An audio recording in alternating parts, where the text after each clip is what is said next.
economistas, nomeadamente Filipe Grilo e Luís Rocha, estão aqui os dois. Aproveito para cumprimentar e agradecer a vossa presença no nosso ADN. Vamos à conversa, como de resto é habitual, dentro de momentos, mas primeiro olhamos breves notícias de economia. E o Filipe Grilo, mais uma vez, muito obrigado. Filipe Grilo, comece por si. E se me permite, vamos... aliás, comece por si, mas o primeiro tema para si e para o Luís Rocha. Eu propunha que começássemos pela questão dos impostos, em primeiro lugar porque diz muito às pessoas em matéria de IRS e diz muito aos empresários em matéria de IRC. E nós sabemos, enfim, que não há maior capacidade de crescimento da economia se as empresas não tiverem essa força catalisadora. Também sabemos que não é praticamente impossível pagar melhores salários se não houver maior rendimento por parte das próprias empresas e portanto, eu propunha que começássemos por aí. Sim. Com uma pergunta muito simples. É ou não um programa ambicioso? Fica aquém da expectativa? O caminho pode ser este? Que análise é que faz? Assim, do ponto de vista geral, eu diria que até era foi bastante em linha com o que era expectável. É certo que pelo menos para mim, eu nunca espero nada de um programa eleitoral nem de um programa de governo, porque é demasiado vago para o meu gosto. Eu, quando falo de um programa, pelo menos quando faço os meus programas, gosto de os introduzir de forma específicas, com prazos, com objetivos, com algo bem mais concreto do que o que o governo apresenta. Ainda assim, tem aqui algumas luzes que nós podemos retirar algumas implicações. Eu começo sem perceber muito bem qual é o objetivo da política fiscal deste governo. Nomeadamente a questão do IRS, para mim, não me faz qualquer sentido. Ou seja, porque é que o governo quer baixar já o IRS em 500 milhões de euros, se dividindo por 10 milhões de pessoas, dá 50 euros para cada pessoa. Portanto, qual é o interesse? Qual é verdadeiramente o interesse desta medida, nomeadamente no contexto em que estamos a viver atual, que vamos negociar um orçamento de Estado para 2026 que muito provavelmente vai ter um déficit inscrito no orçamento de Estado, portanto vai ser o primeiro orçamento deficitário no conjunto dos últimos anos, e portanto será muito difícil vender esta ideia aos portugueses, dizendo, bem, agora vamos baixar os impostos e para o ano temos déficit. Portanto, parece-me aqui alguma incoerência ou alguma falta de visão a longo prazo. Eu não percebo qual é esta prioridade. Até porque o dinheiro não estica para todo lado. Portanto, era preferível fazer umas escolhas mais sábias e definir bem as prioridades. Para mim, o IRC acaba por ser prioritário porque tem uma visão mais a longo prazo que depois permitiria à economia crescer e depois, quando a economia crescesse, a receita fiscal poderia crescer de tal forma que desse folga para depois o governo baixar o IRS. Portanto, eu diria que esta é a melhor visão para a gestão fiscal, mas também gostava de ouvir o que é que o Luís tem aqui para dizer. Olha, eu subscrevo. Filipe Grilo, já que aqui o Luís Rocha introduziu esta matéria, da questão dos funcionários públicos, por exemplo, é uma visão mais ou menos, parece mais ou menos consensual de economistas, mas não só, de que mas não só, reitero, há aqui um problema de facto grande na função pública, na máquina da função pública.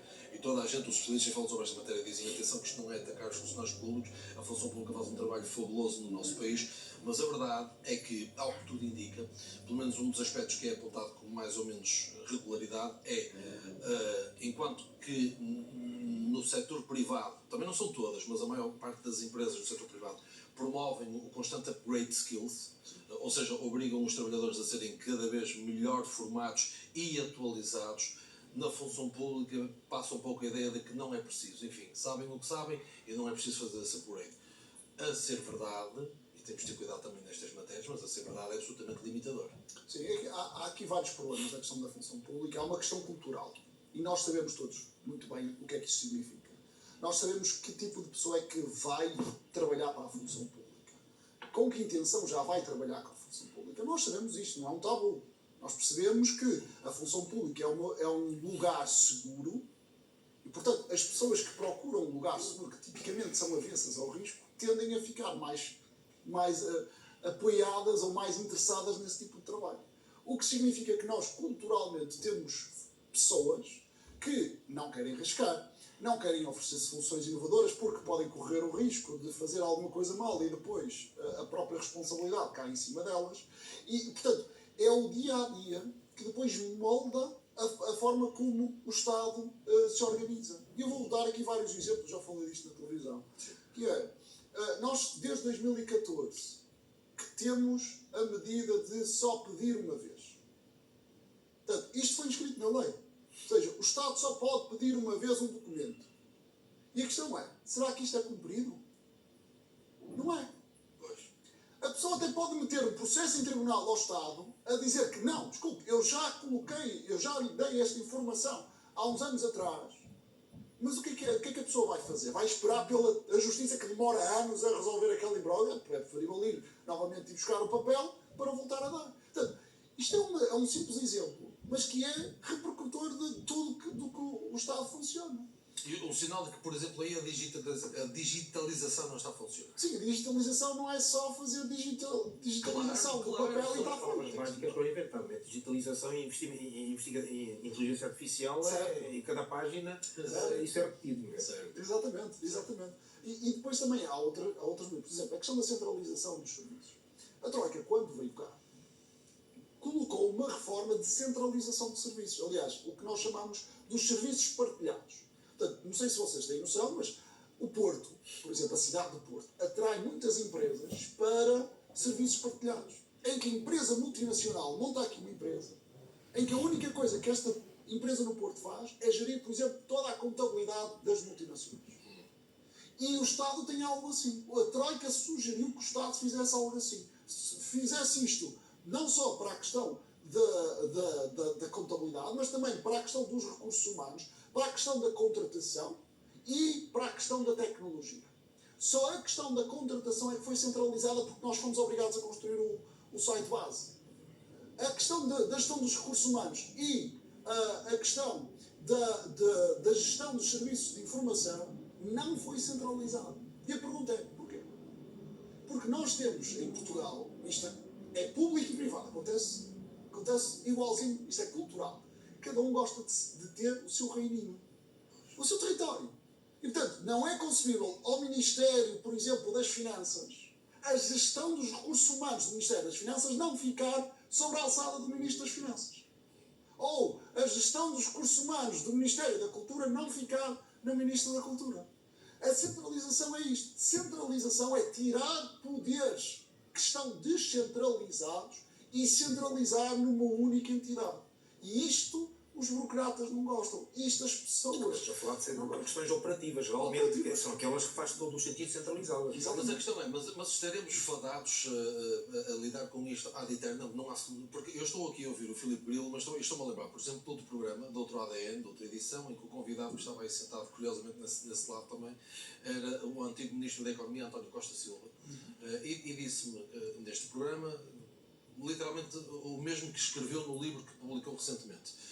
Entre as várias coisas, dava o exemplo de que ele próprio, quando era Ministro da Economia, e queria fazer, independentemente de ter sido Ministro de António Costa, podia ser Ministro de Pedro Passos Coelho, enfim, só pelo facto de ter um antigo titular da pasta da Economia, que dizia que havia mudanças que ele queria tornar operacionais, reais, fazer, e que depois percebia, mas quando ele próprio perguntava em que ponto é que estávamos, que essas mudanças na forma operacional estavam empancadas dentro de algum serviço ou por algum diretor de serviço que tinha chutado para canto.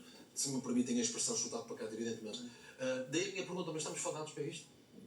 A mudança da cultura é possível, mas demora tempo. É possível criar incentivos, é possível mudar certas coisas. Aliás, uma das coisas boas que a reforma do Estado apresenta é que tem que ser necessário mudar a cultura e criar uma cultura de responsabilização. Subscrevo inteiramente. Será que vai ser implementada? Não acredito. O próprio Primeiro-Ministro já deu a entender que não vai. Porquê? Então, dou só um exemplo muito claro. O que aconteceu com o Metrobus? Agora, pegando aqui num caso muito regional. Sim. E muito atual. O que aconteceu com o Metrobus implicava o despedimento instantâneo por incompetência da pessoa que liderou aquele projeto.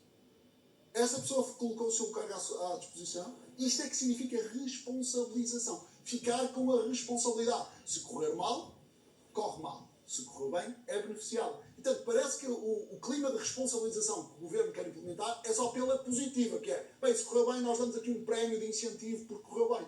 Mas correr mal significa, não está à altura, tem que ir embora. E isto não existe na cultura da organização pública. Portanto, nós temos que começar a implementar esta cultura. E temos que selecionar bem quem dirige. Porque depois, quando começamos a ver quem está à frente de certos cargos de direção, não tem competências para estar lá. Portanto, não há esta cultura de responsabilização tem que começar por cima. O Estado tem que começar a mostrar o exemplo como é que deve contratar, que seja por concurso público, seja só aumentando as exigências dos requisitos, mas pelo menos tem que começar por cima para depois começar a mandar sinais para baixo, dizer que é possível mudar as coisas, é possível criar um bom clima e é possível começar a mudar a própria cultura, mas isto demora tempo. Nesta matéria, Luís Rocha, deixa-me fazer uma pergunta que... Na reforma do Estado há muitas iniciativas de descentralização, ou seja, de passar poder para as autarquias, e parece-me imprudente, tendo em conta que nós ainda não fizemos uma reforma do poder local. Portanto, fazer esta reforma da descentralização sem uma reforma do poder local, eu acho que ainda pode ser problemático, pode ainda aumentar brutalmente a despesa que não é verificada, porque é muito mais difícil verificar a despesa na administração local. Portanto, isto pode até nos ser quase um tiro nos pés. Deixem-me fazer-vos uma pergunta aos dois muito rapidamente, porque eu quero ir à questão da defesa. A defesa parece-me pertinente, mas uma pergunta muito rapidamente relacionada com salários. Enfim, começamos pelo IRS e pelo IRC, e eu fiz a questão de explicar porque gostava de começar por aí, porque diz muito às pessoas e às empresas. Mas a intenção do Governo, Filipe Grilo e Luís Rocha, é que no espaço de 4 anos o salário mínimo, que atualmente é de 860 euros, chega aos 1.100 euros. Isto no espaço de 4 anos. No espaço de uma legislatura.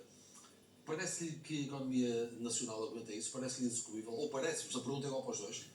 Eu, na questão do salário mínimo, mais do que a economia nacional, para mim é a economia regional. Porque, para mim, a questão de definir um salário mínimo igual para todas as regiões é um crime. Claro. O que vai acontecer é que vamos ter regiões de Portugal que vão ficar altamente dependentes desta decisão do salário mínimo. E as pessoas não têm noção, mas quando se aumenta o salário mínimo, aumenta-se custos como a agricultura, aumenta-se custos como a restauração, aumenta-se custos com os serviços, e o que significa é que as pessoas estão a ser literalmente empurradas para a pobreza. As pessoas que recebem um salário abaixo do médio estão a caminhar progressivamente para a pobreza, porque o custo de vida vai aumentando por causa do aumento do salário mínimo, que não é correspondente ao aumento da produtividade. Portanto, esta ideia de aumentar o salário mínimo consecutivamente, como uma ideia, como é uma boa ideia porque toda a gente vai ganhar mais, não. O que vai acontecer é que as pessoas vão ganhar mais, mas o custo de vida vai aumentar ainda mais. E, portanto, o que vai acontecer é que a classe média vai ficar com mais dificuldade em ir para os restaurantes, como já estamos a ver, vai ficar com mais dificuldade em pagar o colégio aos filhos, porque é mais caro, vai pagar mais na creche, porque é mais caro, vai pagar mais no hospital, porque tudo isto é mais caro, porque há certas funções dentro destes serviços que são funções de pessoas que não têm formação e que vão ter aumentos salariais agressivos, o aumento dos custos vai aumentar e depois o que vai acontecer é os preços vão ficar mais caros. Portanto, estas pessoas que estão nesta faixa entre o salário mínimo e o salário médio vão sendo empurradas cada vez mais para a classe baixa. Isto é um problema. E com desemprego. Eu já nem falo da questão dos empregos, o desemprego para já tem-se aguentado, porque felizmente temos tido uma dinâmica que vai absorvendo cada vez mais pessoas. Mas o que para mim me assusta mais é que as pessoas depois ficam insatisfeitas. E depois parece que entramos aqui num contrassenso, então a economia está a crescer e as pessoas estão cada vez mais insatisfeitas, é uma questão de percepção. Não. A questão é que as pessoas que estão abaixo do salário médio estão a ficar com a vida pior, porque o custo de vida está a aumentar muito mais do que o salário vai aumentar. E isto é um problema. Portanto, em vez de fixarmos com o salário mínimo, nós temos que arranjar a forma de fixar com o salário médio. Só qual é o problema? O salário médio não só por decreto. É mais fácil subir o salário mínimo, está ali, é por decreto. Agora o salário médio não se sobe, tem que se criar condições para que ele suba organicamente. E isso o governo não tem mal a fazer. Luís Rocha. Mas, mais uma vez... Vamos buscar a cláusula de salvaguarda. Sim, vamos buscar a cláusula de salvaguarda. O que é que isso significa? Significa que estes 2% não vão ser contabilizados no déficit. Porque a Comissão Europeia aprovou. Aprovou. E, portanto, o que é que isso significa? Significa que vamos gastar. Mas não vai ficar registado. Portanto, o governo vai dizer... Fica registado. Só que naquela continha que é o déficit, vai ficar de fora. Portanto, o governo vai dizer... Olha, nós fizemos um brilharete que temos excedente, só que verdadeiramente vamos ter um déficit. Ou seja, mesmo com o excedente nas contas públicas, a nossa dívida pública em euros vai continuar a aumentar. Vamos endividar. Portanto, onde é que vamos buscar o dinheiro? À dívida. Tão simples quanto isto. Partilha desta opinião? Sim, completamente. Quer dizer, repare, isto é a técnica da aldrabice. Portanto, feita a nível da União Europeia, que isso é que é o mais grave, não é? Isto é a nível da União Sim, Europeia. já agora. Bom São João. Muito obrigado, vocês. Muito obrigado. 2% são 50%.